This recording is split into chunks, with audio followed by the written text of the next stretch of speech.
Hello, Internet. My name is the Golden Stalfos, and today we're going to make, I want to say penultimate, because should be, at least for the time being, but I kind of also want to talk about Hyrule Warriors, even though it doesn't really count, mostly because of the news about the sequel. But yeah, basically, we're going to be continuing our series where we talk about every single Zelda game in the franchise.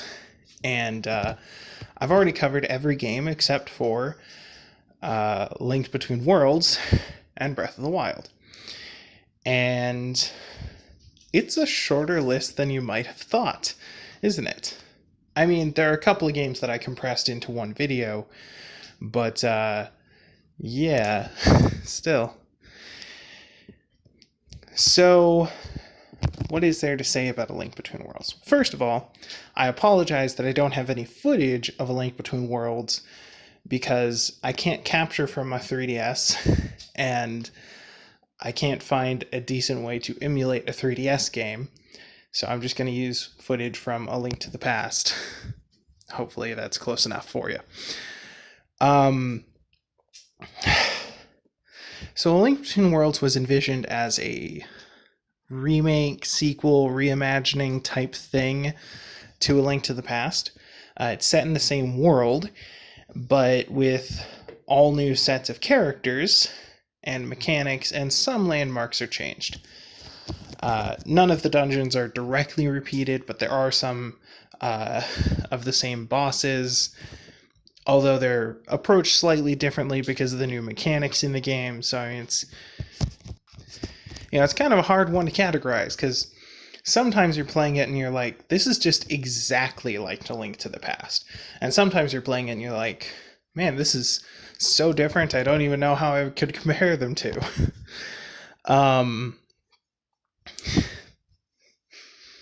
So as a reimagining, it does a pretty good job of creating enough new stuff while keeping that feeling of the original. But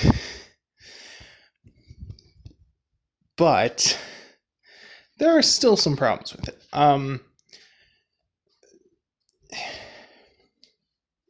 I suppose the only real problem with this game is that it's too easy and too short. The first time I beat the game, I didn't go for 100% completion. I was playing, well, it was my brother's copy of the game and his 3DS, so I didn't really have infinite time to play it. So I played one session of 13 hours, which sounds crazy, I know, but it was summer and I was like 12 or something. Like however old I was when this game came out, because we got it like a month after it came out. And I had all day, so I used all day. I think my brother went to the water park or something like that. But and that's why I sat at home and played his game. So that was my first experience, and I beat the game in that one session, right? And I didn't get any of the sword upgrades. I didn't even know they were there. I barely even attempted to get the Mai-Mais. I got like 20 or 30 of them just through the normal course of play, but that's about it. And I beat the entire game. I fought Ganon, and I didn't have anywhere near 20 hearts, and I thought the game was stupid easy. I thought the Ganon fight was stupid easy. You know? Every single puzzle, like, it's a puzzle, and it's cool, and as soon as you see it, you're like, oh, that's neat. I have to use the thing to go around this way and do that. That's cool. But, like, it's never like you don't know what the thing is you need to do, right? Like the second you walk into a room and you see, oh, well, this has a platform that's raised up and there's a wall that doesn't have an obstruction on it, and you're like, oh, well, guess I know what I'm doing. Because the wall merge mechanic is incredible. It's so good that the Tetris effect takes place, and like even years after the last time I played that game, I still try to wall merge in other games that I know don't have that mechanic. It's so natural and fluid. It's like such a perfect extension of the controls, just like the hang glider. Um, which I know a lot of people will attribute to Botwa, but I mean, it was in Wind Waker first. Altered, sure, but it was there. And also, there were several other world games that had a hang glider before Botwa. um, but it is a very natural extension of play, especially in open world games. And the wall merge mechanic is a perfect parallel to that in dungeon crawling games. Like, there's never a point where the move isn't powerful and useful, and you don't think, yes, I'm going to do that to solve the puzzle. But because of that, all the puzzles are pretty fucking basic. Like, every time you just walk into a room and you see a wall you can merge onto, and you're like, I know the solution. This is the central mechanic of the game. Like, as central mechanics go, it's one of the most fun and rewarding. Like, I think the only ones that might rival it at all are Majora's Mask, where you have all those transformations that have their own abilities. But then again, all of the transformed states feel kind of worse than Link, because you can't use Link's items, and you can't use his sword and stuff, so you're always like, I guess I'll switch to the Goron so I can do this rolling section, and then I'll and then instantly switch back because you want to be Link because he has all of the utility, right? You can't wear the bunny hood while you're a Goron or a Deku Scrub or anything. So it has its high points, but it also like kind of draws back in some places. And I don't think the wall merge mechanic has any drawbacks really. It's just that the puzzles that were designed for it, while good, you always know that's what you need to do because there's always a clear indicator of here's a platform you can wall merge on. And like one of the best dungeons in the game is the Sand Temple dungeon, where you use the sand rod to make your own platforms. And at first, they're just, platforms you walk over the top of. But then there are some sections where you can raise the sand platforms higher than the platform you're standing on and make a wall for you to wall walk around. So it's pretty good. Turtle Rock is still amazing. Comes back better than ever, honestly. Same thing for, I forget what it was called, the one high up on the mountain with the eagle and the hammer and everything. That one was great. Like, all of the dungeons in this game are good. They're well designed, they're interesting. I particularly like, I forget what it's called, but there's the dungeon where you need to use the hammer to hit all of the springs with faces on them, and then they spring you up to the next level. And then you have to wall merge around the outside of the tower and climb up, and like, it's really fucking good. So like, the environments are well designed, the dungeons are really interesting, the puzzles are really fun, but none of it was a challenge. Not even slightly. Even as a kid, I'd only played a handful of Zelda games prior to this one, but I still thought it was way easier than any of the others I had played. And like I said, I beat it in one sitting. Admittedly, it was pretty long sitting, but but that still makes it like 15 hours shorter than my first playthrough of Twilight Princess, which had already happened at that point. I honestly, it was just very, very easy. And later on, when I went back through the game and actually did collect the sword upgrades, It's just baffling how much faster you can get through bosses and stuff. And like, I ended up beating the game in under 9 hours, like just under, but um, now that didn't include all the Mai either, but still, I just think like, oh, and the armor upgrades too. I also skipped those on my first run, and like, and the mechanic wherein you can rent items is kind of cool, but I never used it because you don't have to. Like, the game showers you with money at all times. If you ever don't have enough, it's not hard to get more. So I just outright bought everything, you know? Like, one item at a time, just buy them all, you know? And and sure, I didn't have every item available to me right at the start, but I don't need all the items. I can only do one dungeon at a time anyway. So, you get the 2 or 3 that are good for that particular dungeon, you complete it, then you have enough money to buy 2 or 3 more, until you've got them all. And I don't know, the renting thing just never came up. I don't even know if I died or not, but if I did, I definitely didn't see the dumb cutscene where the bird takes your stuff away, because I never rented anything. Although, I think at least during my first run, I didn't die, because I don't remember ever feeling like I was in a situation where I could die. But who knows? Memory's a funny thing, and sometimes you forget the embarrassing parts. Um, but anyway, my point is just that this game, despite all of the great things it has going for it, has some stuff holding it back. It's a little bit too easy. There's no real, like, risk reward set up with the items because you can just buy them all. And also it's on a 3DS screen, so like,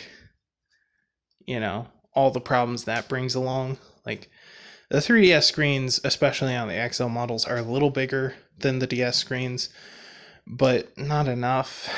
They're just tiny and, handheld, and like,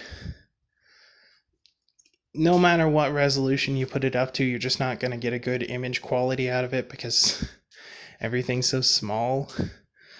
You're guaranteed to get staircasing even with, HD, and it's just so, I honestly don't care for 3DS titles all that much, or DS titles all that much, visually speaking. Of course, I had tons of fun with them when I was a kid because they are tons of fun. There's lots of great titles for these systems, and like, but handheld gaming is just like such a nerfed version of console gaming, visually speaking. And I really wish more of these handheld games, especially now that Nintendo has moved to cross-platform play exclusively, or well, their platform is both handheld and portable. Not that they're doing cross-platform support. That's not what I meant. But now that they've done that and their platform serves both purposes, it seems to me like they should just, remake or port every old DS or Game Boy title, so that they're all available and can be played on a big screen, right? Because, like, it works on a big screen. Like, honestly, the best way to play something like Link's Awakening is to go through Virtual Boy and full screen it, and just, like, it works. It looks much better, and it's big. You can see all the details. I don't know. That's just me. I have more and more problems with the small screens as I get older. When I was a kid, I didn't really care, but as an adult, I notice it a lot and it bugs me. And it's also a shame that so many great games are, stuck in that obscurity. Yeah. Because, they're on old platforms that have small screens that don't exist anymore. Like who here has played Fossil Fighters? I have. It's great. You should play it. Not the 3DS one though. That's garbage. Um, yeah, yeah. Well, anyway, to make a long story short, this is a great game. It's very much worth your time. You should play it. Um, you'll get a lot more out of it if you take the time to complete all the Mai-Mais. They're everywhere, and some of them are really hard to find. There's a lot of really interesting mini games in here. Some of them are taken out of A Link to the Past, and some of them are new. Kind of in keeping with everything else in the game, really. So it's pretty good. I really like some of the reimagined locations from Link to the Past. Like the Thief's Hideout is like so much improved. It's hard to even think about. But it's exactly the same, and it shows, like it follows the same progression. You have the same like story elements in it. It's the same, but it's not, and it's better, and like that's great. I'm amazed they could do that.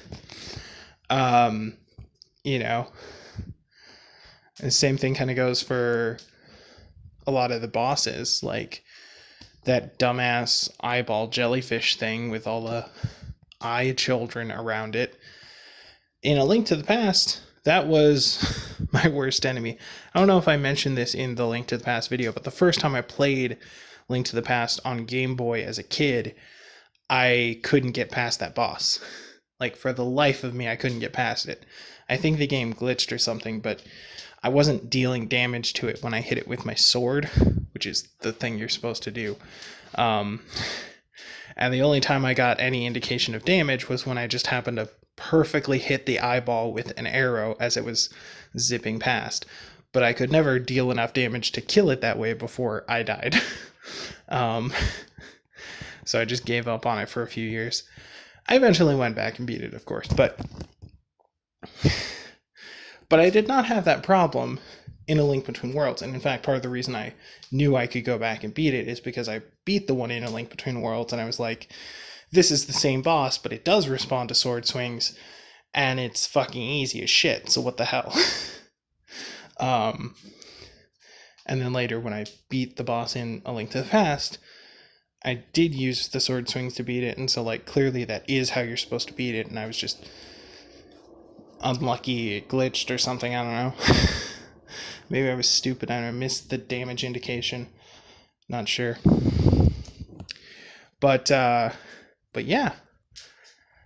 A Link Between Worlds is a worthwhile game. It's a good game. And like anyone who's nostalgic about A Link to the Past will love this and have their mind blown by the new ways they can explore this world and these dungeons and these bosses.